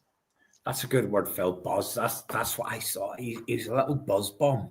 Do you know what I mean? And there's two guys. There's two guys here. There's Callum Osman, who, seeing that picture, he looks very, very like Engels there, but that is actually Callum Osman. Doesn't he look at Engels with a wee bit of wave? Exact same here. I've seen barbers. Callum Osman and Johnny Kenny, two guys. If during the summer you said these are the two guys we're going to be relying on to get us into the League Cup League Cup final, and making our way towards the top of the league, and you're going to be relying on these two. But see, after watching that game today, I'm not too bothered. I mean, I thought Johnny Kenny put in a brilliant shift, and take his goal out of it, I thought it was top centre forward play. And I talked about him yesterday, and I said he was tall and he was sort of lean and he was very, very fast. But he had a presence today, and he was a bit of a focal point. And do you know what? He might not be brilliant. He might not be the best that we could possibly get, but he's what we've got. Yeah. And if Martin and Sean or whoever comes in, whenever they come in, if they can get a tune out of these, we have to get a tune out of them. You've no choice. You have to work with what you've got. Yep. And you can either sit there and tell them they're shite all the time, or get on with it and try to get the best out of what you've got until you can get something better. And I think that's where we're at. So let's kind of Johnny Kenny was unlucky, he got a second goal there. The one that Reegan took right off his feet, it was lining up for him, and then Reegan decided to shoot, and it was like, my God. It was Kenny's all day long. Let's close off the 90 minutes. We were so comfortable then after Callum Osman's goal. And what a moment for the young lad. We were so comfortable after that. We were able to bring on Michael Ange, load of bullocks. We were able to bring him on for Dyson Wade. That's how comfortable it was for Celtic. We brought Michael Ange, the 5 million man from Antwerp. We were able to bring him on for a few minutes towards the end. Right, game done. We're in the final. Martin went for a loaf on Monday. His wife doesn't know where he is. He's up in Glasgow. He hasn't got much clothes left. He hasn't brought any money. He hasn't got no cards or nothing, but he's still there. What happens next? We've got a game away in Denmark. During the week against Midtjylland. Right. I'm probably of a mindset, Phil, where I'm happy enough to write that competition off. Now, when Thursday night comes round, I will be all over it, and I will want us to win. And I don't care about Midtjylland being top of that league or whatever. These positions don't really matter. All you have to do in this competition, the same as the Champions League, all you have to do is finish in the top 24. You've seen that in the Champions League last season. Paris Saint-Germain sneaked into the 24 and then won the final in May by a straight 5-0 against Inter Milan. You just need to be in the top 24. Can Celtic get into the top 24? Absolutely. Not a problem. We can do it. I don't care who we're playing. We'll worry about that. Then we've got Kilmarnock next Sunday, and then it's an international break. I think Martin and Sean will still be in charge for both those games. Would you agree with that? Oh, he'll be in charge for the Midtjylland and Kelly game. And I think now, with winning today, I think he's in charge for the foreseeable. I don't think they'll. I think they'll give him the final. I think we're looking at that. I just feel as the way Celtic will do it now. Obviously, things are going pretty well right now. There's a real buzz about the place, but I do think that the long-term goal, it needs to be. It can't be Sean Maloney. For all intents and purposes, I still feel that Sean Maloney is effectively the manager, and Martin O'Neill is there as the window dressing. It can't be Sean Maloney after this season. Like, if they have this idea, we'll have O'Neill and Maloney to the end of the season. Did you see Maloney? Maloney was doing all the team talk in extra time, man. I just can't. I just don't. I want to see the club prove me wrong and show a real forward-thinking appointment here. Now, Sean Maloney, Liam put it to me on Friday and says, going by his body language in the press conference, and I think there was one of the comments came in on Friday night saying Maloney's already said that he plans on going back to his old role after this is said and done. But how long this goes for, who knows? But I just feel like with Celtic being Celtic, Terry, that they'll surely give them the final. And then if they win the final, which you would expect that we're going to do, even though, we've still got a job to do, we have to go and get it done. The club are probably going to say, well, they've now won as the first trophy of the season. We need to give them for the rest of the season. And that's when I start to worry, when I'm like, okay, O'Neill is in charge to the end of the season. He steps aside and Sean Maloney becomes the full-time manager. And I'm like, that does not inspire me at all. I think it needs to be much better than that. For the foreseeable right now, it's fine. It's putting an elastoplast on it and it's getting us through this. But I really think we need to go out and do our due diligence and have a real inspiring choice for the manager for me. I don't think that'll happen. I get where you're coming from. But I don't think that will happen. However, I don't know what will happen. I was surprised that whenever Brendan left, and again, I'm still confused about the circumstances around Brendan's leaving of the club. So it feels as if, just taking on information, it looks and feels as if he asked for a clear the air meeting where he basically said, look, can we forget about what's gone on? Can we try to build for the future? And I genuinely do think Brendan Rodgers wanted to stay at Celtic and continue and get the best version of Celtic that was possible. But I also believe that the best version of Celtic didn't include him any longer. For loads of reasons. He's burnt too many bridges with people who should or shouldn't still be there. But I just felt he'd lost the players. He was a negative influence. I think the last couple of games have shown that. Yes, it might be a bounce. But the bounce usually lasts one game. This is 2 games, and I could be wrong. But if Sean and Martin stay in charge for the rest of the season, I think we'll win the league. I think we'll win the treble. If both of those stay in charge, I think we'll win the treble. We're in the final of this. And here's the thing as well. There could be a point in the next few weeks and months where we're actually cheering Rangers on to beat Hearts. Hearts, I know what you mean. That could happen. Yeah. That scenario could happen where we're wanting Rangers to take points off Hearts. But if somebody said to me right now, it's Sean and Martin till the end of the season, I think we win the treble. I genuinely do. I just think Martin has just got that Midas touch, luck of the Irish, whatever it is, he's just got an aura about him. He's got something about him. I think Maloney's got something about him. He's as dull as dishwater. I think it's chop and cheese. O'Neill's the charisma, the fucking figurehead, the bullshit speech, and Maloney is the brains, the tactics. That's how it looks to me. See that extra time? It almost felt, Martin, you've done your bit. You've done the press conference. Get out of the road. I'm sorting this, and I like to see that. Maloney was in there. He was the guy that was he was making the calls during extra time, and that's all right. They both came out and said they didn't want it in the initial press conference. They didn't want it long term. They were only in the interim. I was trying to piece the jigsaw together before all of this, when Rodgers was still there, before all that happened. And I came up with this theory. It might be Martinez in the summer. And it might be that there was a plan for the summer. And I think there was. Brendan Rodgers talked about how he wasn't offered another contract. Dermot Desmond made reference to the fact that there were conversations about offering a contract, but it wasn't actually offered. I think there was a plan for the summer, and that plan didn't include Brendan Rodgers. What did that plan include? Did it include Sean Maloney as an assistant to somebody? I think it might have done. I genuinely do. I think it might have done. As much as he said he's going back to his job, I just don't believe his long-term aim or the club's long-term aim was for him to be the pathway manager. As much as the feedback is he's doing a great job. And one wee bit I did catch there is Lenny tried to get Callum Osman to go to Dunfermline. He did mention that, yeah. The tail end of call out there, but he decided to stay, and I'm so glad that he did. I think there's a future for Maloney in a management structure. I don't believe it's as the manager. I think he'll form part of a management team. 100%. But the fact that Martin was brought in, if given Dermot Desmond's statement, there must be conversations in the corridors of power where a future without Brendan has been discussed.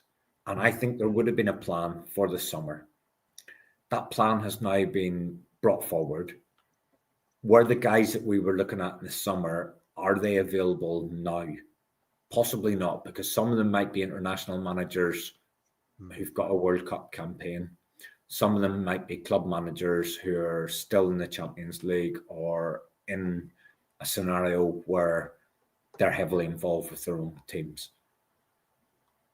If there was somebody available to bring in straight away, we wouldn't have bothered bringing in Martin O'Neill. It felt a wee bit like OTT, the big press conference, Martin O'Neill. Yeah. It felt as if this isn't going to just be a few days. Yep. There was just too much made of that.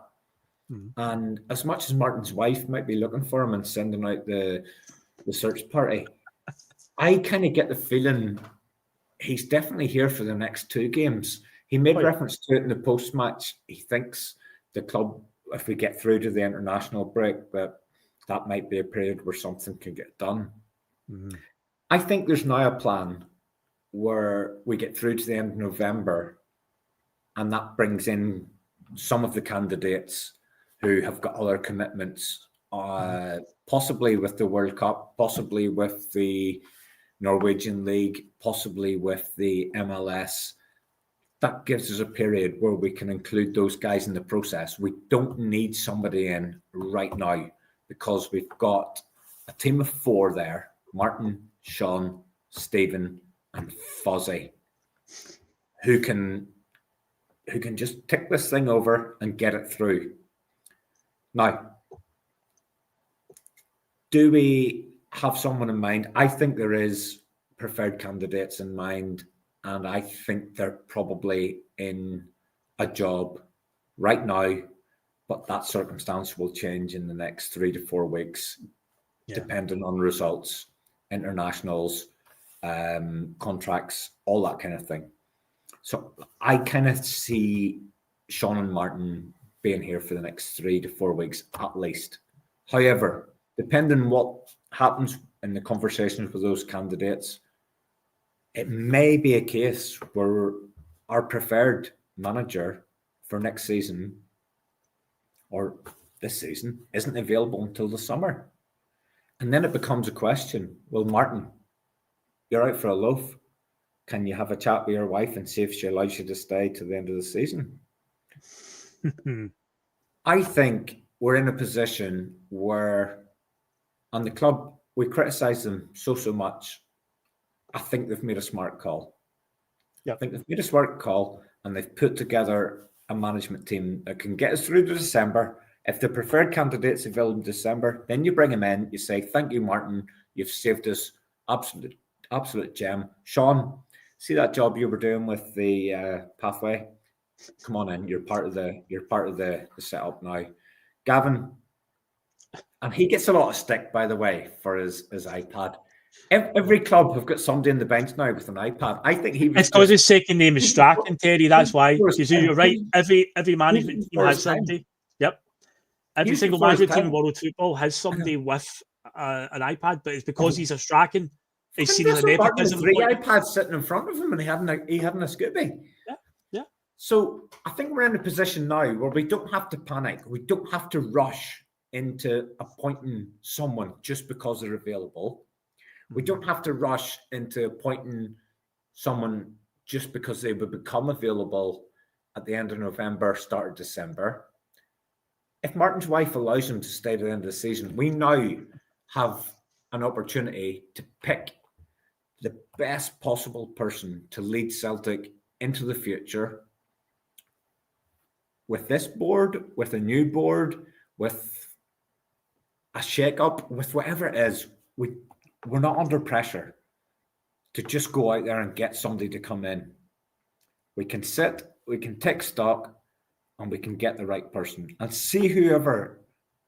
And you can argue, do we trust this board to appoint the right person?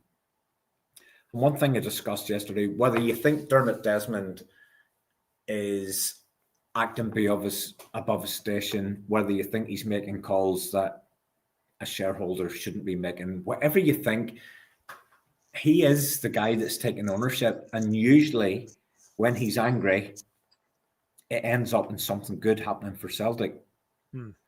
And I just hope that this plays out in this scenario. And yes, you might want Desmond gone as the overall end game. I think that's a long, long, long way off. I think there's every possibility there at the AGM there might be moves at boardroom level. But getting rid of Desmond, that's a long, long way off for me. And he's probably still our best bet of getting the right man in to do the job. But I just think Martin and Sean and Stephen and Fozzie, they've just created a bit of positivity. Positivity, yeah. Positivity. Positivity. There you go. That's a new word. Positivity. Well, I've just introduced a new word to the English language. I think they've bought us a bit of time where we don't have to panic. If it's Bellamy, then fine. Do you know what, Craig? You're a passionate Welshman. You want to wait and see what happens with the qualifiers? Fine. You want to wait till the summer? Let's check with Martin's wife. Can we wait for Bellers? Yes, no problem. If it's Bellamy, if that's who they want, I'm not talking about who I want. If it's Bellamy and we need to wait till the summer, fine. If it's Bobby Martinez and we need to wait till the summer, fine. Let's do that. If it's not going to be Ange. I don't see us going backwards. That will be Ange. Going backwards. Now, are you asking me if Ange comes in, do we win the league? I think yes. I think 100%. Yeah. I think his familiarity and his impact in the short term, I think he could make it happen. But I don't think it's for the long-term benefits of Celtic. If it's Kieran McKenna, then fine. But what's holding that up? I don't see what would be holding that one up. If it's Knutson, I get that. Finish the season with Bodo, still in the Champions League. Do you wait and see what happens in the Norwegian League? And then at that point, how are they doing in the Champions League? Does he want to stay at the end of the season? I'm not adverse to Knutson, and if we have to wait. And I just think, see the giveaways. There's been a few giveaways this week. The giveaway in Martin O'Neill's first press conference, I think they want a younger guy in. Yeah. I think Martin O'Neill knows who Celtic want. I think that initial conversation with Dermot Desmond, it would be, Martin, this is who we want. This is why we can't get him right now. I just want you to come in and tick things over. I think he knows who we want. Then on Radio Scotland over the weekend there, I think it was Tam Cowan was at some kind of evening with Gordon Strachan, and Gordon Strachan gave some kind of giveaway that the guy that Celtic wanted wouldn't be available until December. And I would have thought the second phone call that Dermot Desmond would have made if Martin didn't answer within 10 minutes, the next phone a friend would have been Gordon Strachan. So I don't think it's a case of Gavin Strachan leaking information, because I don't think he would have been given information. But Gordon Strachan's pretty close to the pulse. He's someone that Desmond trusts in. He would have an idea.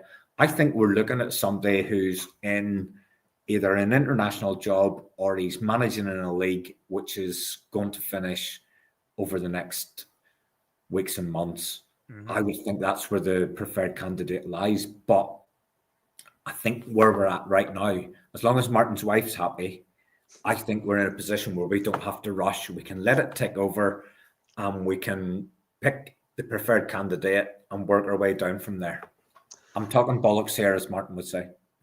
No, you're not talking bollocks at all. No, you've made a lot of good points there. My biggest concern about if we're waiting till, say, the summer, if it's not available to summer, what happens to the January window coming up? Because are you going to give Martin O'Neill and Sean Maloney any sort of money for investment because they're not going to be here next summer? Well, if you listen to the previous manager, the club brings in whoever they want anyway. So, well, I'm soon seeing that one. But there's a big few weeks coming up now when you look at it, because after that international break, we play Hearts at Celtic Park in early December. We've got Roma in the Europa League. We've also got Feyenoord away, and we've got a League Cup final. So we've got a very busy December coming up when we come back for this national break. And I say, ideally, I would like us to get, the manager situation sorted. See, for now, I'm okay with O'Neill and Maloney as a sort of temporary measure. But ideally, I want the club to as well, because I just don't. I can't. Phil, as we enough. stand right now, I'll just give you the latest betting from one of the prominent betting companies. Other betting companies are available. The current favourite for the Celtic manager job is Martin O'Neill. Oh, he is the favourite. 3-1 favourite. Oh, there is also betting on the Wolverhampton Wanderers job, and Brendan Rodgers is prominent on that. Yeah. Martin O'Neill is currently the 3-1 favourite. Kieran McKenna is 4-1. Ange Postecoglou, Lee Carsley, Robbie Keane, Nicky Hayen. We're familiar with the names. Knutson, Wilfried Nancy. That's one that is. I've been doing a wee bit of a look into. There's something about that one that might have. Well, the MLS ends in November, by the way. Yeah. Muscat, that would just be too funny. Bellamy. There was a comment there. From. Let me see. There is. Yeah. That one. I do agree on one hand. Yes, Peg. Like, I'm kind of going right. This guy's had about a dozen matches in professional football as a manager. I suppose if you take it back to looking to try and sign a player, and we're looking at maybe Negrin, where he's got some of the ingredients, but he hasn't got the finishing. If he had the finishing, we'd never get him. You've got Taneke, who can beat a man all day long, but he doesn't have the end product. If he had the end product, we couldn't get him. I think it's a wee bit similar with a manager. We're never going to go out there and get a Pep or an Arteta or any of those top guys. We have to try and identify the next big thing in the manager environment in the same way as we have to do with the players. I mean, look at Arteta. Arsenal took on Arteta, who had never managed a game in his life. He was just one of Pep's assistants, one of the many assistants under Pep, and Arsenal took him on. And for the first 2 or 3 years, it was like, get rid of this guy, get rid of Arteta. He's useless. And now look at him. In my view, they're the best team in Europe. They're the best team in England by a mile. And to me, they're strong favourites to win the Champions League this season.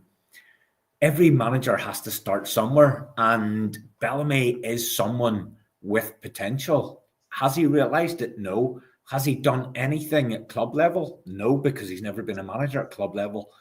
But if he goes to another team, if he goes to a team in England and that potential gets realised, we could never, ever get him. Never get him. So I think much in the same way as players, it's one of those ones where you could get somebody who is going to be a great manager in the future, and we have to get him before he becomes a great manager, because once he becomes a great manager, we'll never, ever get him.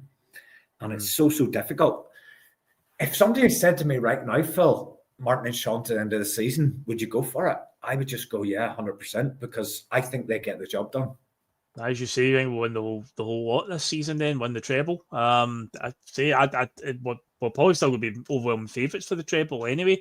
But yeah, if it gets us through the end of the season, that's fine. But I say my concern now is the January window. If they two are going to be here just till the end of the season, and then it's like, so what do we do with January? Because we definitely do need to make some inroads there with some of the improvements in the team. But again, are they going to give the necessary backing? We've been there enough times. My God, the amount of times we've went through all this with the board, but there is work still needing done. The team is basically being held together just now by sticky tape, essentially. We're having to pull through games with Johnny Kenny and whatnot. We haven't got all our best players available due to injury. We've obviously sold a load of players and haven't replaced them properly. We've documented the numerous problems in the squad. So January, I think we do need to make some kind of moves, especially if we're still in a title race here with Hearts. I don't think Hearts are going to be that far away from us, where we're still chasing them or we've edged ahead. I think it's going to be pretty close. So I think the Celtic board will have to do something. But if it's a case of, well, it's O'Neill and Maloney at the end of the season, then we've got you coming out. How are they going to approach the investment with that one? That's my biggest concern there. I do think, though, what you're saying about, we're bringing up that Wilfried Nancy and obviously Knutson's name, their seasons do end in November. So there is there is a bit of correlation there where you're like, I wonder if that's what they're going for. But I said that the other night when I was on with Conor and Reegan, I feel like if Celtic would beat Rangers today, which they have, I think Martin O'Neill and Sean Maloney get the final there. Celtic don't seem like the type of club who would just go, thanks for getting us to that final there, Martin. Off you go, Sean, away back to your desk job with the pathway, the B team pathway and stuff like that. It's like, I feel like they're going to be here in December at the very least. And then if they win that first trophy, then it'll be a case of, well, if they've got the first trophy, we keep them on now to the end of the season. That's where I think it's going. So then, as I say, my concern falls on January, but it's one of the things we'll deal with when we come to it, I guess. Okay, Phil. Thank you for joining me on my post-match show. Yeah, of course, man. We're still 200 deep here. We've been 200 deep for over an hour and a half here. I only plan on coming on for about 50 minutes or an hour. Let's call it there, Phil. Let's see what the next few days bring out. I don't expect us to find out an awful lot in terms of next move for manager. I think it's the status quo between now and the international window. Thursday night, Midtjylland. Yeah, do you know what? I'm not that bothered, to be honest. I'm not that bothered. But when Thursday comes round, I'll be all over it like a rash. And I'll be on here after the game. Not sure who'll be on with me. Somebody will.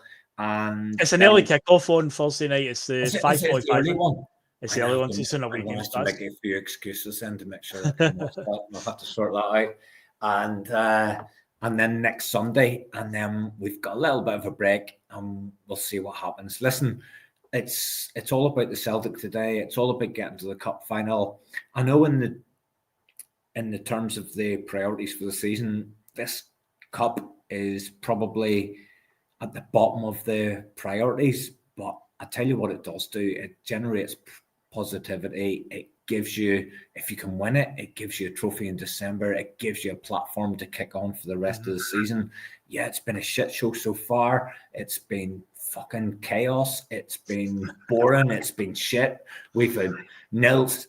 Our new name would have been Celtic nil. Fucking hell, did you ever see the day where you just have so many nils or Celtic nils? And listen, we're still there. We're in the cup final. We're in the League Cup final.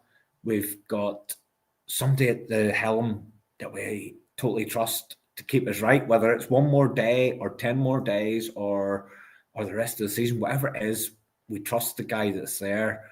He'll get it sorted. He'll get it done.